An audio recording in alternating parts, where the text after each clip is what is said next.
You. How are things in Arkansas? Of course they are. Well, look, we're going to pick up where we left off last week, and I've gone through this, and you know, the first time you do something, you're kind of energetic and pumped up. And then the second time, it's not quite the same. I'm kind of in that second time, so I'm hoping as we get going that I'll get pumped up a little bit and have a little enthusiasm. Now, what did we talk about last week? Do you remember?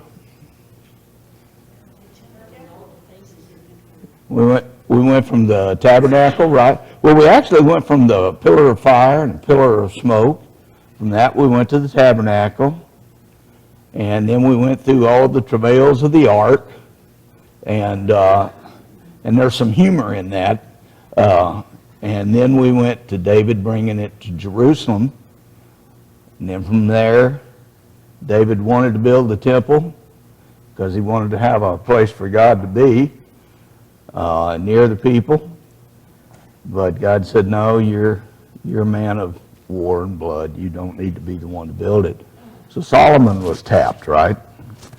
And Solomon built a beautiful temple. And do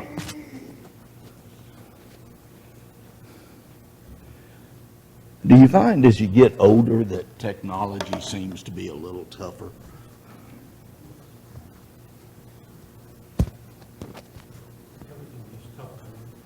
Okay, can you hear me? Yeah, well, I'm hard to miss, but I hope you can hear me.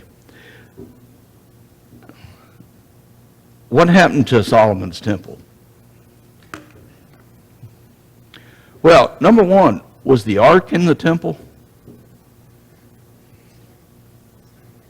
Had it been moved to Abinadab's house? It had, and why didn't they just take it directly to Jerusalem, the ark? You remember? I love this part. You remember why they didn't just take it directly to Jerusalem? Who had the ark?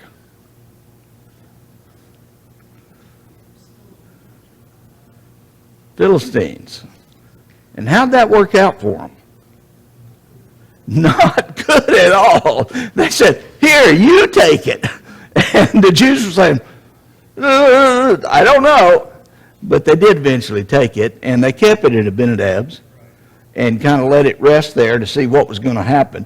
I'm maybe reading between the lines there, okay? But at least they kept it there, and after a while then, they moved it to Jerusalem.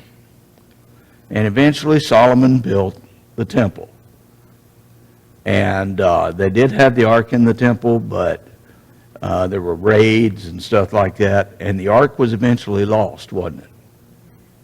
And presumably all the other items in the Holy of Holies was lost, okay?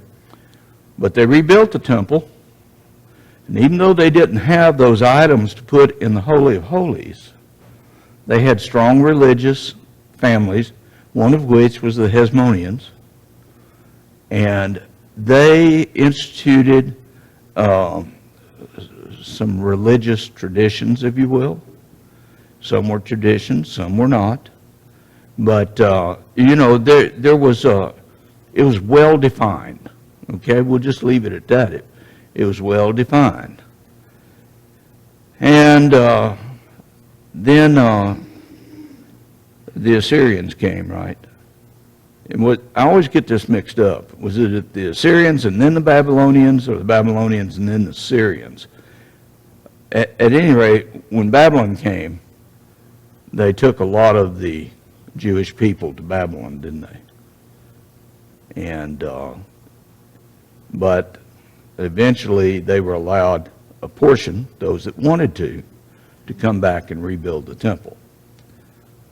But then the temple was later not completely destroyed, because as we come to Herod's day, there was a temple on Temple Mount, my understanding is. But Herod, and what do we know about Herod? Y'all remember? Good guy, bad guy? He was very violent against the Jews going out, but he was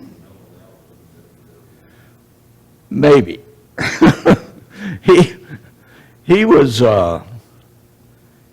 was an adept politician, dictator. Okay? And so he used whatever tools it was, but the main thing was he kept in power. But Herod, you can say maybe he had visions of grandeur, but Herod was also a very good government official. Now, when I say that, was he nice to his people? No. But he sought to put them on the map, so to speak. He sought for them to have commerce. Of course, all that went to him and went to the Romans, but still, he wanted for them to have some prominence, if you will. So, why did Herod the Great rebuild the Jewish temple in Jerusalem? And that's just a great head scratcher, if you will. There are about 4 or 5 possible reasons, and there maybe are ostensibly more. Herod was sorry, and what you picked up on, Walter, he was sorry for the violence against the Jews. Now, was Herod a Jew? He was half a Jew, okay? And so he tried to identify with the Jews, and perhaps one of the problems he had was he wanted to be identified as a Jew, but they didn't necessarily want to identify him that. I mean, it was kind of like, yeah, you're king, but I wouldn't rest too easy in that, okay? So politically, he wanted to gain the favor of his Jewish subjects. And why would that be? It's a whole lot easier to manage sheep than it is a bunch of guinea hens. Okay? Guinea hens go, sheep kind of go one way, okay? It could be that he built it because he was egocentric, self-aggrandizement as a builder of Greco-Roman style buildings throughout Judea. And he was. How many of you have ever heard of Masada? The great fort where the Jews took stand and committed mass suicide. Guess who built Masada? That was Herod. There was a port city, Caesarea, and I forget what the rest of the name is. Didn't have a natural harbor. He learned how to make cement that could withstand water, and he built an oceanside port in that town. He built a lot of temples. He built a lot of Roman type things. It was rumored that he tried to have what was it when they would come and fight before the Romans? Gladiator state. But maybe he ruled that out because of the Jews' concern. So he sought to build a world-level grand house of prayer. And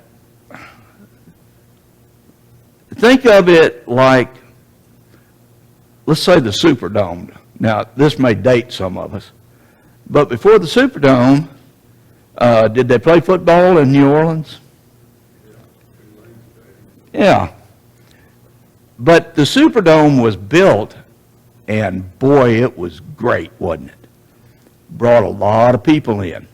They had several Super Bowls there, didn't they? And that brought in commerce. And so it was a tourist attraction in one way. He may have built the temple as a grand house of prayer in which the world had no other house that great. Okay? So, you know, there's a lot of reasons that he may have done it. Okay. Yes. Another reason is he sought to put his ruled region in better economic position. We talked about that. Jews would come the world over to worship God in the temple. And those that were at our Sunday night lesson, why was that? Why would Jews come from the worldwide everywhere? The diaspora. Jews were scattered throughout the world. This was kind of a focal point, okay? So, and when they came, they brought monies, family, they ate food, they slept in places, and different things like that. The bottom line is, who knows why he did it? But he did. Now, construction began in about 20 BCE and lasted for 46 years. It took a long time. The area of the Temple Mount was doubled and surrounded by a retaining wall with gates. The temple was raised, enlarged, and faced with white stone. Now look, do you think the Jews were in favor of Herod building this temple? They had a temple that was on the Temple Mount. It served their purposes. And they were fearful if Herod tore that down, that they would lose everything. And so Herod had to convince them that there was a reason, or that he would protect that identity, if you will. And so Herod, he gathered up all the supplies. And there are accounts of him doing that, and I urge you to look those up. But he had everything in place. And he said, nope. He said, I won't take one stone down from this temple until I'm ready to build the new one. And so that was kind of the way he went. The temple was raised, enlarged, and faced with white stone. That white stone was so brilliant, they said you couldn't, when the sun was shining, you couldn't look at it. It'd just blind you.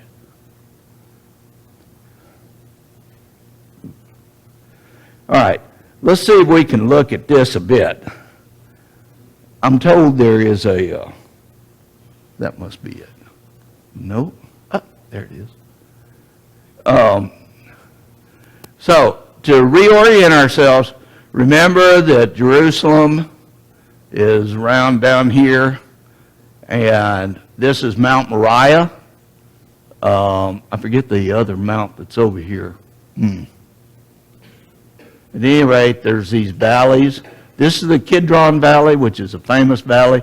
And look, this is east. To the right is east. Here's the Temple Mount.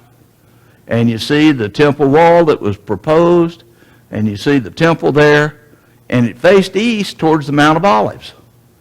So these are names that we're all familiar with, aren't we? And it's kind of interesting to see how close proximity they were. This is a scale of a half mile down here, this whole segment. They were within a quarter mile of Gethsemane and the Mount of Olives. Well, within a half mile of the Mount of Olives. Okay? So it was a big deal having this located here.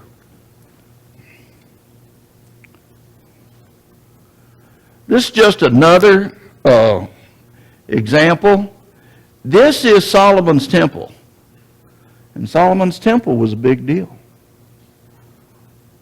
This is Herod's temple. And Herod expanded on this. It was grander. It was bigger.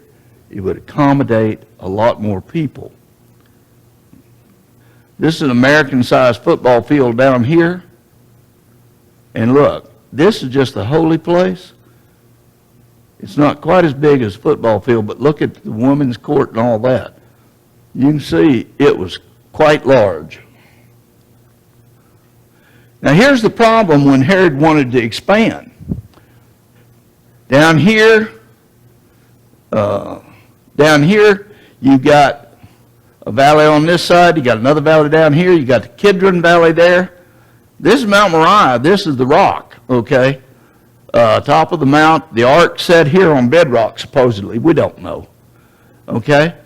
But to build this bigger, see, that kind of all was on high ground.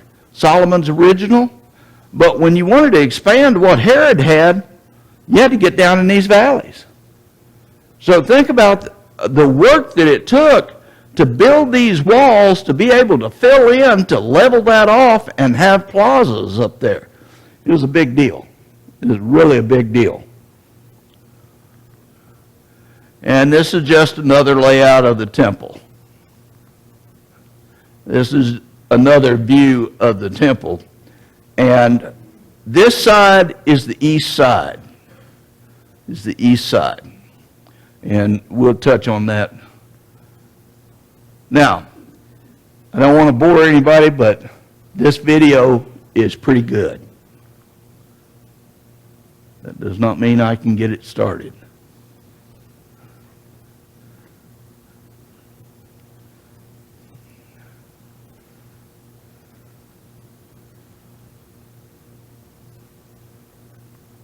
Oops, went too far. Is it showing up?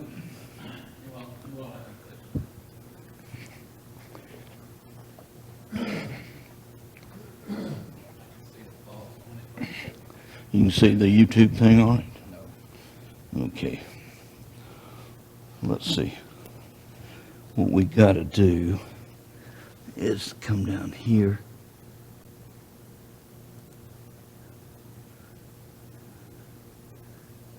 Come down here.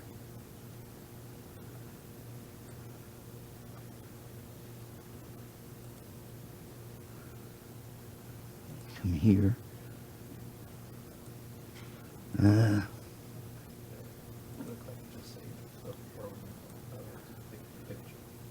Oh, here's the reason.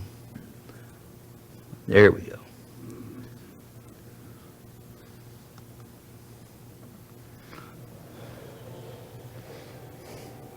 You probably have to turn the volume up for it, if you can.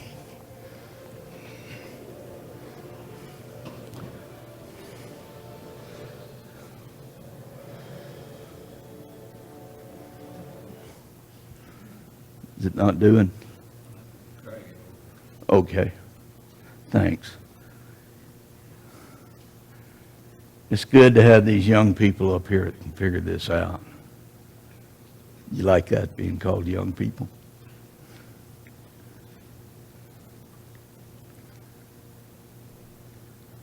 I maybe praised him too soon.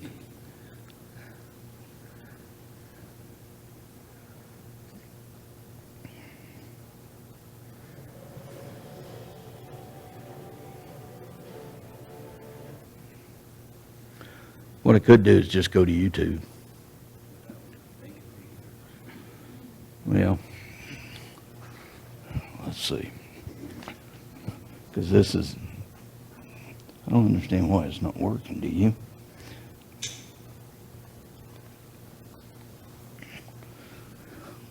Let's try it one more time.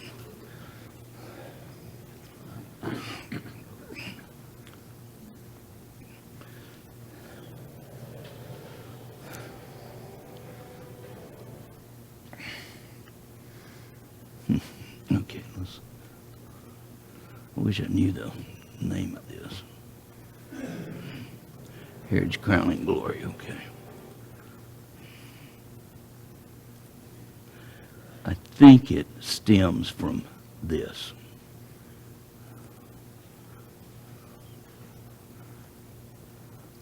And see, it's not giving me that. So let's go to slideshow.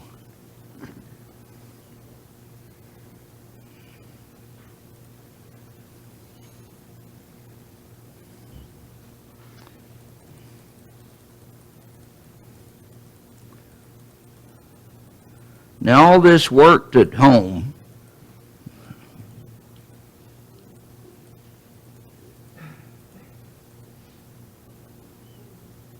There we go.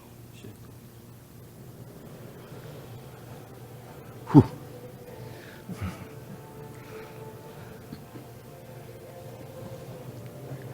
I don't know how loud you have to put it.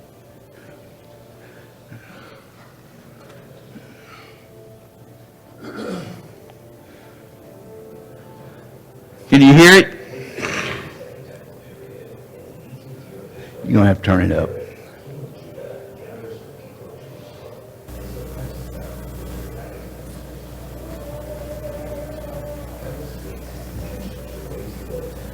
Can you?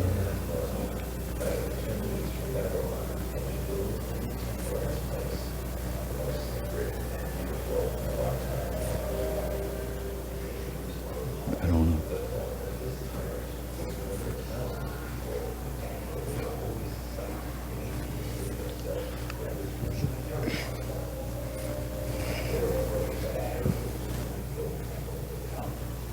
I don't know where it's plugged in.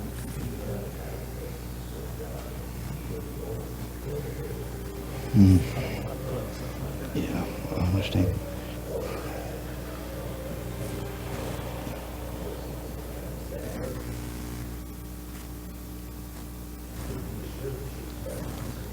I was hoping there was something here that might.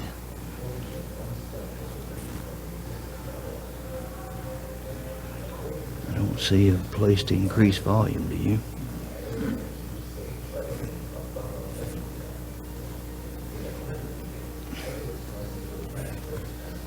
And the volume's coming up there, so I can't just put this.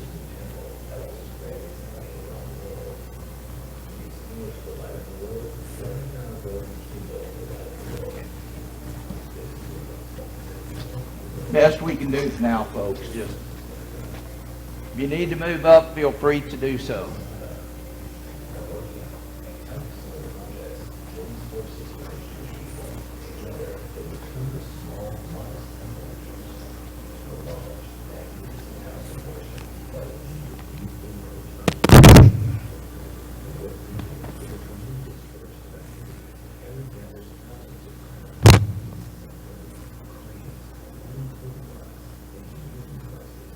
Are y'all able to read that?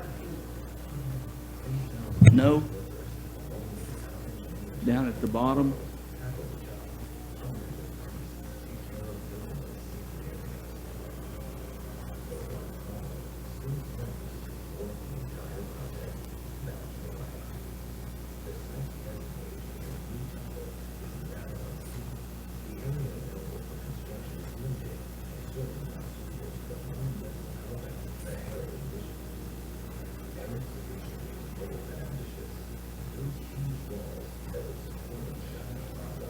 Justine, can you hear it?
there's another video, but we don't have time to go through it.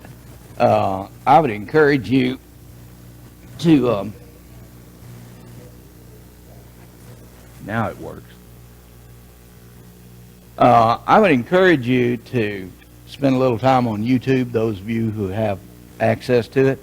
Those videos are pretty good and they're pretty telling. Look, I want to orient ourselves again.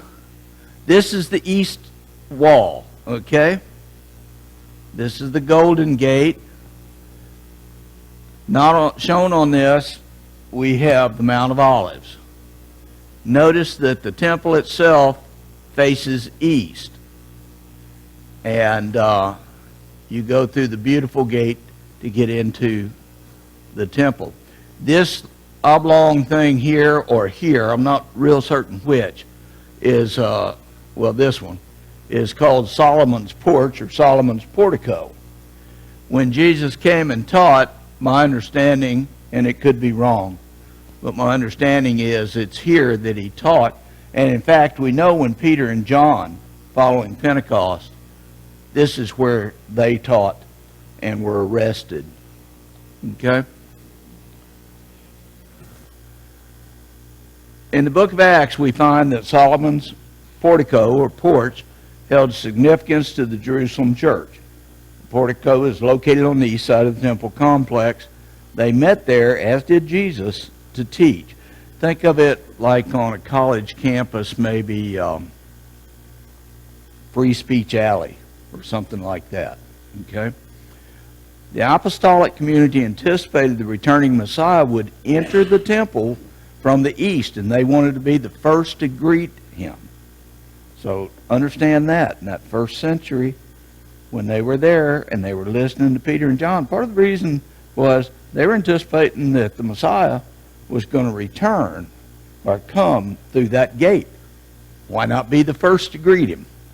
The eastern gate, main entrance to the temple, opened into that colonnade. Today's eastern gate, probably known as the Golden Gate, may preserve the location of the second temple's eastern gate. The prophet Zechariah predicted that the Messiah will arrive on the Mount of Olives, which is east. And you can write that down and look it up if you like. Zechariah 14, beginning in verse 1.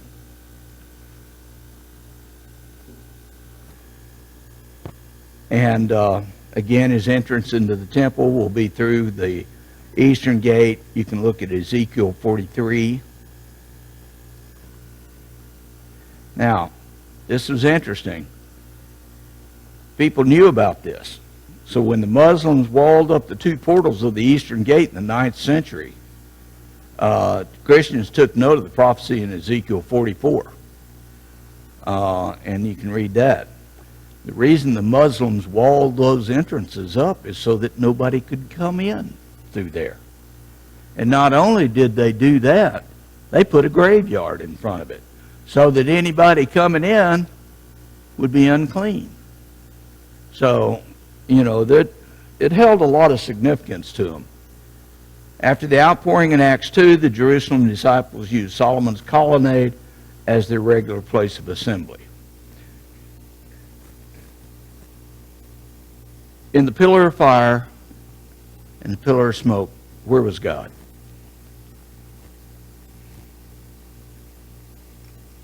Where was God?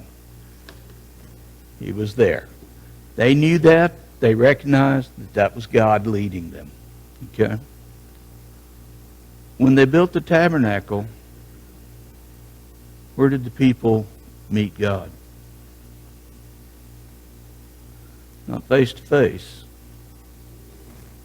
but it was in the tabernacle, wasn't it? And God was in the Holy of Holies. You may recall that when Moses would go meet God to talk to him face to face, as one friend talks to another, that all the men in all of Israel stood at the face of their tent, their dwellings, and looked towards that because there was smoke over the tabernacle. So to them, that was how they came in touch with God.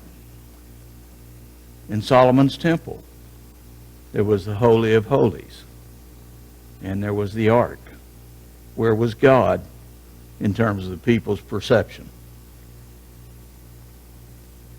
He was in the temple. Okay? Even after the Ark had been removed, the Jewish people saw the temple. It gets a little fuzzy for me. I don't know whether they saw the temple as that's where God resides. I think maybe they were looking at it, and this is just my opinion, kind of like when we talk about we're going to go to the house of God. Have you ever heard that, a church building referred to that? It may have been sort of the same thing. But the temple was taken down by Herod and rebuilt by Herod. And how many of you know about the abomination of desolation? Have you ever heard that phrase? Look it up. In 70 AD, the temple was destroyed. And I want to make this point because the people saw the temple in terms of their relationship with God. Where does God reside in Christians? Is God in this building? Did we build a building that's got God in it? Not apart from us. God resides in our hearts, doesn't he? Well, because the Jews weren't peaceable people. And the Jews wanted their own place. And they wanted their own government. They wanted their own religion. And Rome, as bad as the Babylonians and the Syrians were, buddy, when you tangled with Rome, it wasn't a good thing. They were brutal. They were terrible. In fact, I've read accounts of AD 70 when they came and attacked. So the Jews wouldn't get in line. So the Romans brought several armies down, and they surrounded Jerusalem, and the Jews put up a really good fight. But eventually they were overcome by the Romans. And in the latter days, when we talk about the abomination of desolation, that you better take off to the hills, it'd be better if you didn't have any children, all those apocalyptic things, that was in AD 70. It was a bloodbath, Barbara. They were brutal beyond anything that we can imagine. And they killed people, and they wanted to obliterate the Jewish population. And they did. In terms of Jerusalem, there's a question in my mind, Harold, see, the church was there. What happened to those Christian brothers and sisters in Jerusalem? But we know because of the diaspora that there were Jews throughout the world. But those in Jerusalem were pretty much wiped out, is my understanding. Now, Barbara,